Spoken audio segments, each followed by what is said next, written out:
Amazon as a game changer. And I have to ask you, you haven't bought the stock. You're an admirer of Jeff Bezos. A listing of the richest people in America came out. He's number one. I think your friend Bill Gates is number two. You're number three. So you can see what he's done in myriad ways. Yeah. And of course, the question is, how come you haven't bought Amazon? Is there still time to buy? Would you still buy it? Oh, I always admired Jeff. I mean, I met him 20 years ago or so. And I thought he was something special, but I didn't realize you could go from books to what's happened there. No, I mean, he had a vision and executed in an incredible way, something that it would not have, but there's a lot of games I miss. I would have missed, I would have missed Microsoft even if I gotten to know Bill earlier or something.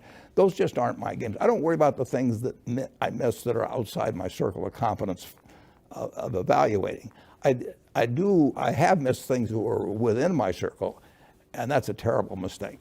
Those are my biggest mistakes. You haven't seen them. But I don't, it's not a mistake because I miss Netscape or something like that at all. I would say that maybe 5% of the companies or 10% of the companies at most are within an area of my circle of competence. There's something I should be able to understand. All right, well, let me switch gears then and ask you about leverage a little bit. And corporate debt, people are concerned about. People are concerned about federal debt at $22 trillion. Should we reduce, let's just say, the federal debt, and how would we do that? Well, if you're running a deficit getting close to 5% when things are really good, that's a new world. And nobody's, neither the Republicans or Democrats are particularly concerned about it. And we're not having a lot of inflation. That wasn't supposed to happen, but it's happening. That's why I say you don't want to get hung up on trying to make economic analysis because nobody's any good at it. You don't get rich doing that.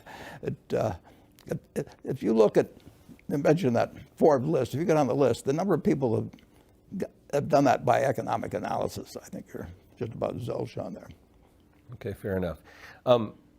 Income inequality, wealth inequality, you've talked about the earned income tax credit. Is there more to it than that? Should we adjust tax policy? It seems to be going the other way right now. Well, it is going the other way, but I think the earned income tax credit is the best way to put money in the pockets of people that don't fit well into the market system, but that are perfectly decent citizens and that have made a good bit of the success somebody like I've had with Berkshire or something possible. It wouldn't have happened without the America we have. And if you go back 200 years and we're all working on, 80% of us are working on farms. The person that's the best at that, working on that farm, whatever it may be, is worth maybe twice the ones that's the worst. I mean, that's the difference between super talent and no talent in the farm economy, picking cotton or whatever it may be. Now, if you're the best middleweight fighter in the world, you may get $20 or $30 million.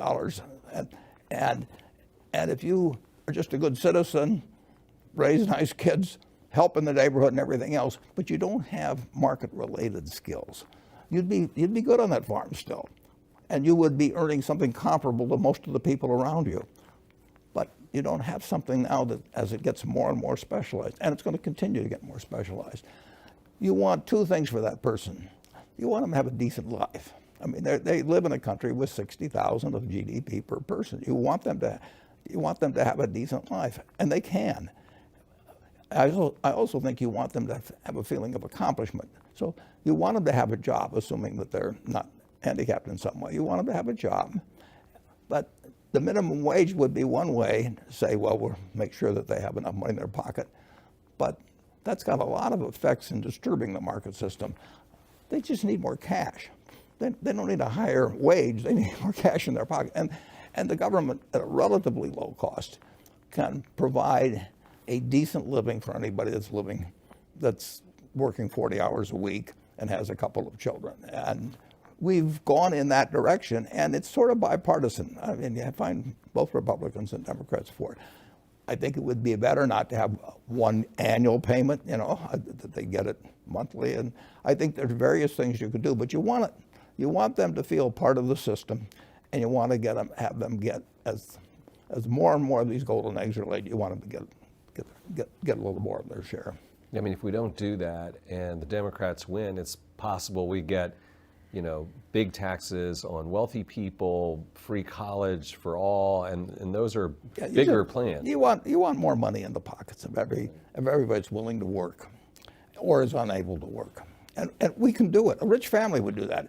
If I had 6 or 7 kids and I had some business I wanted to pass on, you'd pick the most able person to run it because that's the market system to do that. But you'd make sure that all 7 of the family participated. You'd give more to the one that didn't. You might give more to the one that kept producing the golden eggs. You would, but you wouldn't just say to the the one at the lowest end, who might be the best kid of all in most respects. He's the one that shares with everybody and does all kinds of things. And you wouldn't say to that him or her that too bad, but that's just the way the market system works. That, go have your spouse get a job and look for housing someplace. Right. Why don't we do an update about the healthcare initiative, which now the company has a name. Yeah, Haven. Was that your idea? No. Sometimes I didn't worry about a name. We could have gone on as a no-name operation for 10 years, as far as I'm concerned. No, that is. We got a wonderful partnership in the sense that it's large and has reasonable market muscle with more than 1 million employees among the 3 of us. We've got 3 CEOs that can make things get done in organizations that are so big that normally they would get very bureaucratic. If you try to do this with many big companies, you'd have legal weighing in and public relations weighing in. We don't have any of that stuff. They may have them in certain areas, but I don't have to. But Jamie isn't going to worry about doing that sort of thing, and neither is Jeff. So we've got a unity of commitment and an ability to execute on the commitment. The only problem is you've got a $3.4 trillion industry, which is as much as the federal government raises every year, that basically feels pretty good about the system. As we went around talking to people to find a leader for the group, for example, everybody says, the system, it turns out very good medicine, but you can't go from 5% of GDP to 18, without really making you less competitive, among other things in the world. So everybody thought the system needed some adjustment, just not their part of the system, and that's very human. I'd do the same thing, I'm sure, if I was in the same place. So there's an enormous resistance to change, while a similar acknowledgement that change will be needed. And of course, if the private sector doesn't supply that over a period of time, people will say then, we give up, we got to turn this over to government, which will probably be even worse.